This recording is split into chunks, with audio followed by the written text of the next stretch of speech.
She stood quietly at the edge of the marble-floored bank hall, her hands folded around a worn brown purse as if it were the last solid thing anchoring her to the world. The kind of purse that had seen years of bus rides, grocery queues, and folded bills counted again and again just to be sure, while around her the air smelled of polished stone, expensive cologne and confidence, the kind of confidence money wears without apology. And when she finally stepped forward, her voice was gentle, almost apologetic as she said, "I just want to see my balance." A sentence so small it barely deserved the laughter it triggered, yet laughter it did receive, sharp and sudden, echoing from the waiting area where a well-dressed man lounged comfortably, his tailored suit hugging success like a second skin, a gold watch flashing under the lights as he chuckled openly, not bothering to hide it because men like him rarely did,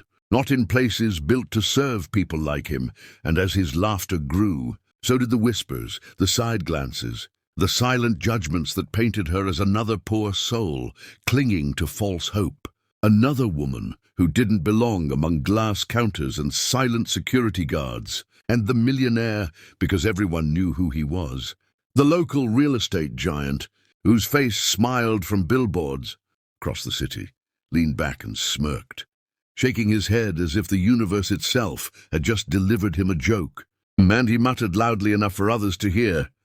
"Some people really think dreams show up on ATM screens," causing another ripple of amusement. But she didn't flinch, didn't shrink, didn't explain herself, because life had already taught her that explanations were wasted on those who laughed before listening. And when the teller finally nodded and asked for her account details, her fingers trembled slightly as she passed over an old debit card, its edges faded, its name barely visible, and the teller typed slowly, carefully, unaware that the room itself was holding its breath, unaware that this moment had been building for years. Long before this woman walked into the bank, long before the millionaire decided he had the right to laugh, because behind her calm eyes lived memories of nights spent calculating survival, of promises made to a dying husband who had whispered, "One day they'll see," of documents hidden not in safes but in faith. And as the screen loaded, time stretched strangely, the kind of stretch where a second feels like a confession, and silence becomes louder than laughter. And the millionaire leaned forward now, curiosity creeping in despite himself, because something about her stillness didn't match the usual embarrassment. And when the teller's eyes widened, not dramatically, not theatrically, but with the quiet shock of someone staring at a truth too large to process, the laughter died mid-breath, conversations faded, heels stopped clicking, and the teller blinked once, then twice, checking the screen again as if it might change its mind, and the woman simply waited, breathing evenly,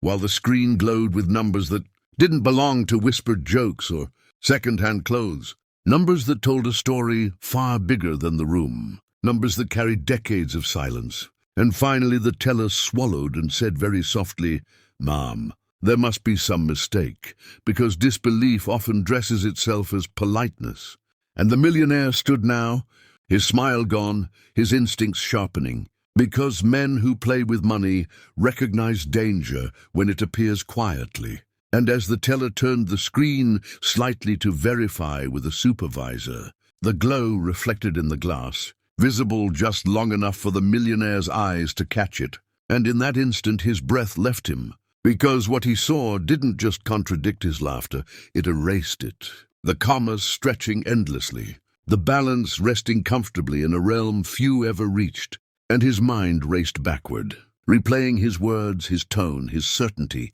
realizing too late that he had laughed at a storm disguised as a breeze. And the woman finally spoke again, her voice unchanged, still calm, still human, as she said, "Is everything all right?" And the supervisor arrived, and then another, and whispers returned. But this time they were different, reverent, confused, electric, and the millionaire felt something unfamiliar tighten in his chest. Not envy, not fear, but the raw humiliation of having judged before knowing. And as the teller confirmed the balance with shaking hands, the woman nodded gently, thanked them and turned to leave, not seeking attention, not claiming victory, because true power rarely announces itself. And as she passed the millionaire,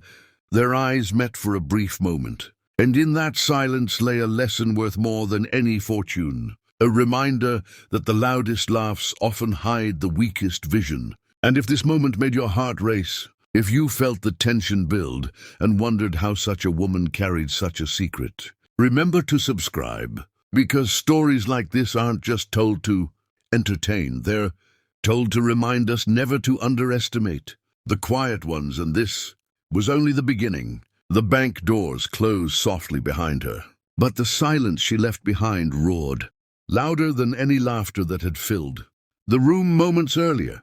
because the millionaire still stood frozen, staring at the space where she had been, his reflection in the glass suddenly unfamiliar, smaller somehow, while inside his mind the numbers replayed again and again like a sentence he couldn't appeal. And it was only when the branch manager hurried after her, calling her "Ma'am, please, just a moment," that the spell broke, and she turned calmly, the same quiet dignity in her posture, as if wealth had never been the thing that defined her. And in the private office they offered her water she didn't touch and apologies she didn't collect, because she hadn't come for recognition, only confirmation. And when the manager finally asked, carefully, respectfully, how such an account had remained dormant for so long, she smiled faintly, the kind of smile born from memory rather than joy. And she began to speak of a life that never made headlines, of a husband who had been brilliant but invisible. "I'm